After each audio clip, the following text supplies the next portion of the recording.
Georgina Manos Daskalakis, 9 years old. Malena Manos Daskalakis, 3.5 years old. Iris Manos Daskalakis, 6 months old. All three of these little angels passed away one after the other over the span of 3 years. When the killer was revealed, a wave of outrage swept across all of Greece, marking one of the most publicly infuriating crimes the country had seen in 2025. Saturday, January 29th, 2022. The hospital walls were quiet, but the tension inside was electric. In room 305 at Aglaya Kyriakou Children's Hospital, a mother sat inches from her daughter's fragile frame. 9-year-old Georgina had already survived more than most adults. 7 hospital admissions in 10 months. A body failing without cause. A mind locked in silence. And a mother who never left her side. Roula Pispirigou knew this ward well. She wasn't just a parent. She had a background in nursing. She understood the rhythm of machines, the pattern of symptoms. That day, she took a selfie beside her daughter's bed. She smiled softly. Georgina's eyes barely opened. The photo hit social media minutes later. What no one realized at the time was that Roula had just posted their final moment together. A nurse came in for a routine check. Georgina looked up and whispered something chilling. "It feels like a bomb is about to explode in my stomach." The nurse gave her something for the pain, assured her it would pass. Then the quiet came back. But it didn't last. An hour later, the ICU erupted. Roula was screaming. Georgina had gone stiff cold. Alarms rang. Staff sprinted into the room. For 40 minutes, they fought to bring her back. And then, it was over. Gone. Just like that. The official cause was heart failure. But the doctors couldn't make sense of it. Georgina's heart was monitored every second. She had a built-in defibrillator and pacemaker. Her last scan showed everything was fine. So why did she stop breathing with no warning while under her mother's watchful eye? The grief hit hard, not just for Roula and Manos Daskalakis, but because Georgina wasn't just their only living child. She was their last. At the funeral, Roula made one request, that Georgina's beloved tablet be buried with her. She claimed it was her daughter's most treasured item. And then the ceremony ended. The casket lowered. But the story didn't. When the family returned to Patras, they found a crowd outside Roula's mother's home. Not mourners, protesters, neighbors, strangers. Faces twisted in rage, and something else. On the wall next to the door, someone had stuck a piece of white medical tape. Words were scribbled across it in black ink. "I should have left you, I'm sorry. I didn't know you were a killer. I saved a monster. I'm sorry. I can't believe this." Who left the message? And what truth were they afraid to say out loud? The questions now belonged to the investigators, and none of them would come with easy answers. As police stepped in to shield the family from the furious crowd gathering outside their home in Patras, the same questions kept echoing in the officers' minds. Why were the neighbors so certain? Why was one of the parents being whispered about as the one responsible? Were these just wild rumors? Or was there something real behind the rage? Manos Daskalakis stood before them trying to make sense of it all. He told them he understood the anger. Who wouldn't be shaken after watching 3 young children vanish one after the other in just 3 years? He admitted the neighbors believed the family was cursed. That tragedy had haunted them like a shadow. He said people were superstitious, that they were looking for answers. But then he said something that made the room colder. "I don't know why they think I would hurt my children, or why they think Roula would. Who could even imagine doing something like that?" For a moment, the officers paused. Then, protocol took over. They ended the visit and left the grieving family to their silence. But the silence didn't last long. Behind the scenes, the case was far from closed. Investigators began pulling hospital records, checking death certificates, running names through the national system. The results: Malena, liver failure; Iris, cardiac arrest; Georgina, heart failure. All died in medical settings. All had been under clinical care. Except one. Iris had passed away at home. That detail didn't seem critical. Not yet. If anything, it helped settle doubts. The early signs pointed to medical tragedy. Nothing more. Officers started to believe the family had simply been crushed by rare misfortunes stacked one on top of the other. They asked the public to show patience, to show compassion, to let this shattered couple mourn in peace. But Patras wasn't letting go. Rumors refused to die. In fact, they were spreading. Faster. Some whispered there was someone inside that house who didn't belong in it. Someone who might have orchestrated the pain. Desperate to clear their names and stop the spiraling suspicion, Roula Pispirigou and Manos Daskalakis agreed to appear on national television, to tell their story, to silence the rumors, or so they thought. Because what followed that interview would unearth revelations darker than anything the public had imagined. The plan was simple. One televised interview to put the rumors to rest. One chance to wipe the blood off their names in the eyes of the public. Μάνο, Ρούλα, καταρχήν σας ευχαριστούμε πάρα πολύ που μας δεχτήκατε στο σπίτι σας. Μέσα στον πόνο που αντιμετωπίζετε όλο αυτό τον καιρό, όλο αυτό το διάστημα, σχεδόν 3 χρόνια έχετε χάσει 3 παιδιά και ο γολγοθάς σας ακόμα δεν έχει τελειώσει. Roula Pispirigou sat in front of the camera wrapped in grief, like it was a prop she'd rehearsed with. Her voice was soft, her expression controlled. She told the world they were just a devastated couple living through the kind of pain no parent should ever feel. We were a happy family. We had warmth. We had love. And now, we've lost everything. She spoke about the girls, about Malena and Georgina both passing inside hospitals, about Georgina being moved from clinic to clinic because doctors couldn't figure out what was destroying her body. Manos sat beside her but barely spoke. His eyes were hollow. He looked like a man who hadn't slept in weeks, or maybe just didn't know what was real anymore. To the average viewer, their story felt tragic, raw, real. But back in Patras, no one was buying it. The neighbors weren't just skeptical, they were boiling, because they knew the truth that the cameras didn't catch. Roula and Manos weren't a loving couple. They were a house on fire. Everyone knew Manos had already started filing for divorce. Everyone knew Roula had been pregnant again, and that Manos had confronted her, told her he hadn't been intimate with her in months, told her the baby couldn't be his. Days later, the pregnancy was gone. And now she was on national television acting like they were still in love, acting like grief had brought them closer. Then, something no one expected happened. The Minister of Health saw the interview, and unlike the neighbors, he wasn't angry. He was disturbed. He declared publicly that the interview contained a direct accusation, that doctors may have failed in their duty, that if Georgina died from medical negligence, the ministry would open an official investigation. That announcement changed everything, because now the case was no longer just a storm of whispers on the streets of Patras. Now it had a spotlight, a government mandate, and access to records no neighbor could ever reach. And once the doors opened, they found things inside no one was prepared to see. The truth was about to crawl out, and it wasn't coming quietly. The interview had gone viral. Everyone was talking. Everyone wanted one answer. Did Georgina die because of a medical mistake, or was it something far more disturbing? Hospitals across Greece buzzed with speculation.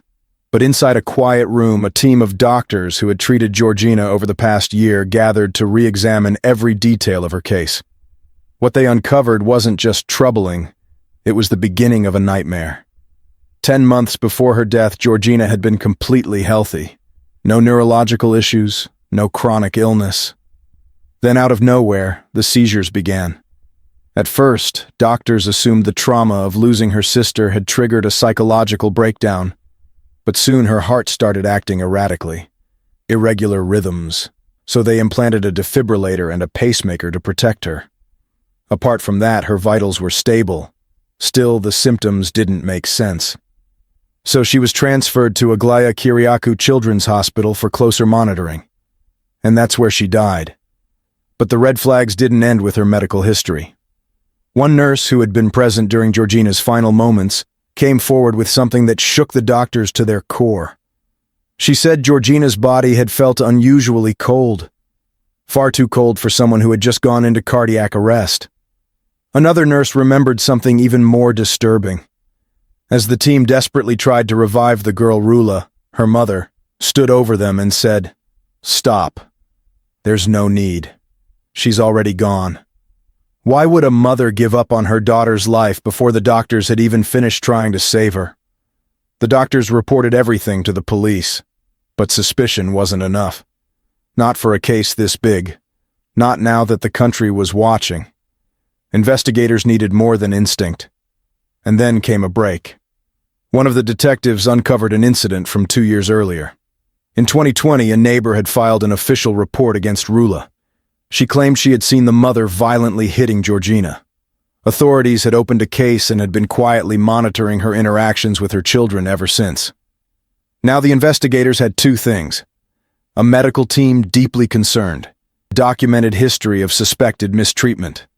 It was enough to request a full search warrant for the family home. Inside, they searched room by room, closet by closet, looking for anything that might confirm or destroy the growing theory. Then in Georgina's belongings, they found a small notebook. Inside one page, in shaky handwriting, "My mother no happy, no joy." A sentence that didn't just sting, it screamed. For the detectives, it was like Georgina had reached back from the silence to speak for herself.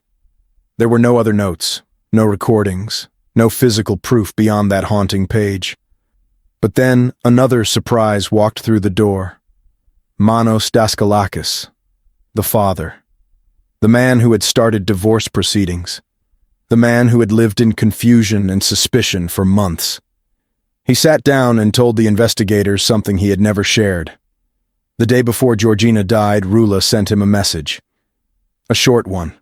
5 words. "You'll see what happens tomorrow." He had ignored it. Thought it was just another threat. Another plea to keep him from leaving. But now he knew better. And so did the police. That message was the final piece they needed. The moment that turned suspicion into action. Now they had motive, pattern, history, and a voice. Georgina's, left behind on paper.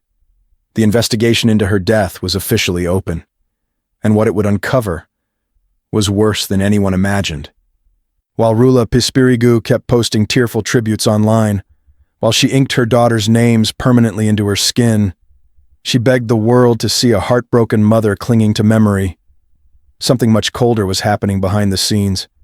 Investigators had already begun the process of exhuming Georgina's body. They needed the autopsy redone. This time, no shortcuts, no assumptions, no room for doubt. They also retrieved the tablet Roula insisted be buried with her daughter. The same tablet she called Georgina's favorite thing in the world. But the device gave them nothing. No clues, no messages, no digital breadcrumb. The silence was deafening. It was the toxicology report that spoke loudest. This time the testing was deep. Exhaustive. No compound left unexamined. And then it came. A chemical flagged in bright red. A sedative commonly used in pediatric anesthesia. A powerful one. One that had never been listed in Georgina's hospital records. According to the medical file, no doctor had ever administered it. Which begged the question, who did? The answer pointed in only one direction. Roula had medical training. She had access. She knew how and when to use such substances. On March 30th, 2022, 2 months after Georgina's death, authorities arrested Roula Pispirigou. The charge, premeditated homicide. The country exhaled. The arrest calmed the fury in the streets. But it lit a new fire in the minds of millions. Who was Roula Pispirigou, and why would a mother do this to her own child? The story the public thought they knew began to unravel.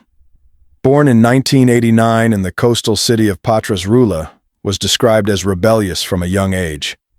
Raised mostly by her grandparents. Fiercely independent. Emotionally erratic. She studied nursing, but never pursued it. She drifted through jobs. Her passion was football, not playing, officiating. That's how she met Manos Daskalakis. He was a goalkeeper. She was a referee. He was 19, she was 22. Soon after they met, she became pregnant. His parents objected, not because of age, but because of her behavior. Something about her didn't feel right to them, but Manos ignored them. They married in 2012. In 2013, they welcomed Georgina, then Malena in 2015, then Iris in 2020. From the outside, it looked like a family growing. On the inside, it was cracking. Roula was controlling, aggressive. Manos felt suffocated. The marriage turned toxic. They both threatened to end their lives at different points. After Iris died, the grief briefly brought them close again. But not for long. Then Malena died. And Manos had had enough. He wanted out. Roula wanted to keep him. Their arguments intensified. He began preparing for divorce, but Georgina got sick, and everything paused. Except Roula. She didn't pause. She pushed harder. And now, with her under arrest, the question that haunted every headline was no longer, did she do it? It became, how far would she go to keep him? The question was no longer just being whispered by the public. It was being written into police reports. If Roula Pispirigou was capable of ending Georgina's life to hold on to her husband, what was stopping her from doing the same to the others? Investigators launched a full-scale inquiry into the deaths of Malena and Iris. And while Roula stood trial for the death of her eldest daughter, the quiet unraveling of the past had already begun. April 13th, 2019. Malena, 3.5 years old, was taken to a children's hospital after showing symptoms of a rare illness. Her condition was stable. Doctors expected her to recover and return home. Her mother, Roula, stayed by her side. That morning, Malena seemed fine. Her energy had returned. Her mood was bright. She even ate with her parents. There was nothing to suggest that anything was about to go wrong. Then came the scream. Roula called for help. The nurses rushed in. But Malena was unresponsive. One nurse later said the child's body already felt off. She wasn't reacting to anything, not even pain stimuli.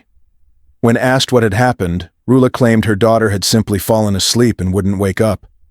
But then came the detail that investigators couldn't ignore. Roula had waited over 35 minutes before alerting staff. Malena was already slipping away. An autopsy was performed. The result?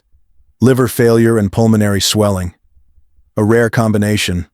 Unusual, but not impossible. For a while that explanation stood, until the body was exhumed. A second autopsy told a much darker story. The cause of death wasn't organ failure. It was asphyxiation. And then came the youngest, Iris, just 6 months old. She died in March 2021 while sleeping in the same room as her older sister Georgina. The initial explanation was almost unbelievable.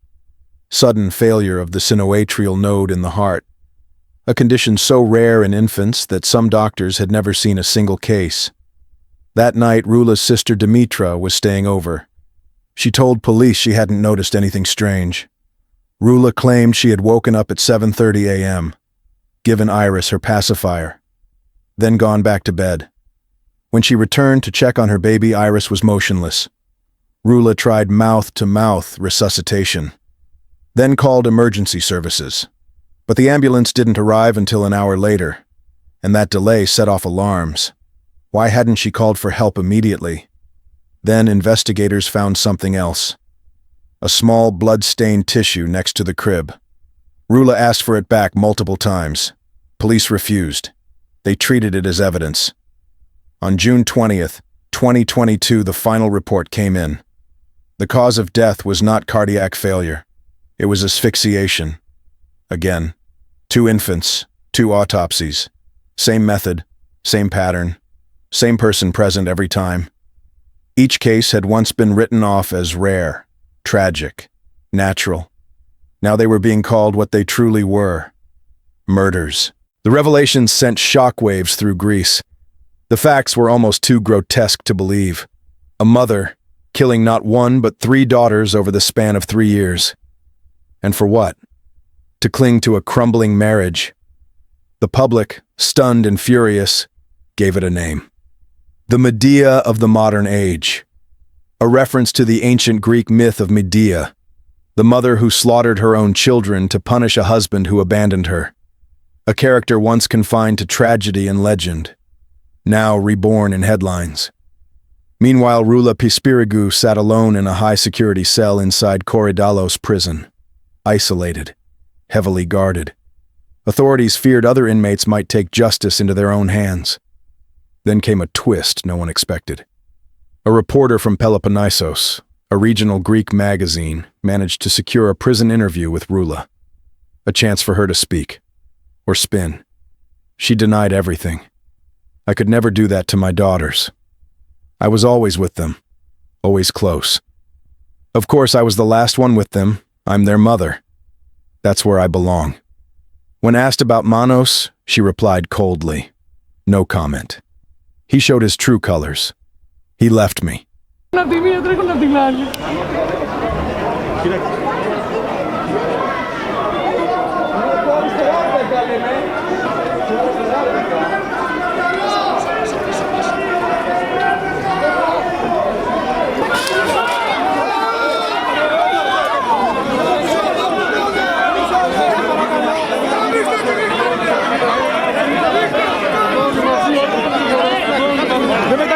Μη φοβάστε! Μη φοβάστε!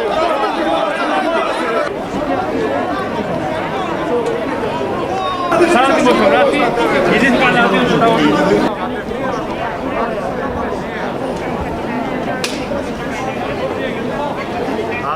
Her defense was led by Alexis Kougias, one of the most prominent criminal attorneys in the country. He tried to consolidate the three cases into one to control the narrative. But the court refused.